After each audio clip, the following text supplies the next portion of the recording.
on peut dire 4 ans de cela, je discutais avec un collaborateur et à la fin du mois, il n'avait plus rien. Donc souvent, il venait me demander 5 000 francs, 10 000 francs pour terminer le mois, qu'il allait me rembourser après. Donc je lui donnais, au bout de 2-3 mois, j'ai remarqué que c'est devenu une habitude. Du genre à partir du 20, du 21, vu que l'entreprise paye le 25, le 26, le 20, le 21, il n'a plus d'argent. Donc un jour, je lui ai dit, écoute, je vais te donner, je vais te prêter 10 000 francs, mais il faudrait que je t'explique quelque chose qui, je l'espère, pourra changer ta vie. Et je lui ai dit, si tu n'appliques pas ce que je te dis, le mois prochain, quand tu vas me demander là, je vais te dire que je n'ai pas d'argent. Donc, en quelque sorte, je l'ai un peu forcé à m'écouter. Et je lui ai dit, tu gagnes normalement 120 000 par mois. Je te conseille d'épargner 10% de 120 000. 12 000 francs par mois. Si tu ne peux pas épargner 12 000 francs par mois, épargne quand même 10 000 francs par mois. Donc, il a commencé à le faire.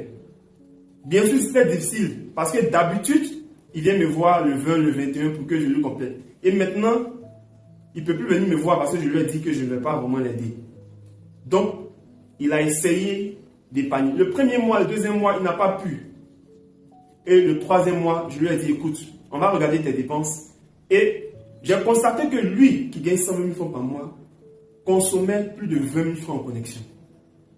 Et je lui ai dit, écoute, c'est une bonne chose si tu consommes 20 000 francs en connexion. On va diminuer. Tu vas prendre 10 000 francs en connexion. Au lieu de souscrire chaque jour, préfère plutôt souscrire mensuellement.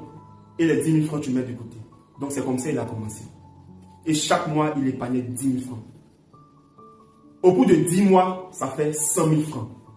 Au bout de 20 mois, ça fait 200 000 francs. Au bout de 30 mois, ça fait 300 000 francs.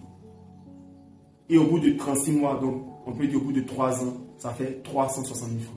Donc il a épargné 350 000 francs au bout de 3 ans. C'est long, n'est-ce pas? Vous allez vous dire, mais j'ai pas le temps. C'est pourquoi j'ai parlé de sacrifice. C'est pourquoi j'ai parlé de sacrifice. Si tu es prêt à te sacrifier, tu verras que 3 ans n'est pas long. Donc, lorsqu'il a fini d'épargner les 350 000 francs, je lui ai dit, écoute, tu as quelque chose maintenant dans ta main. Ce n'est pas vraiment consistant, mais tu peux commencer quelque chose avec. Réfléchis toi-même à un projet, à un business que tu peux mettre en place qui va générer une autre source de revenus.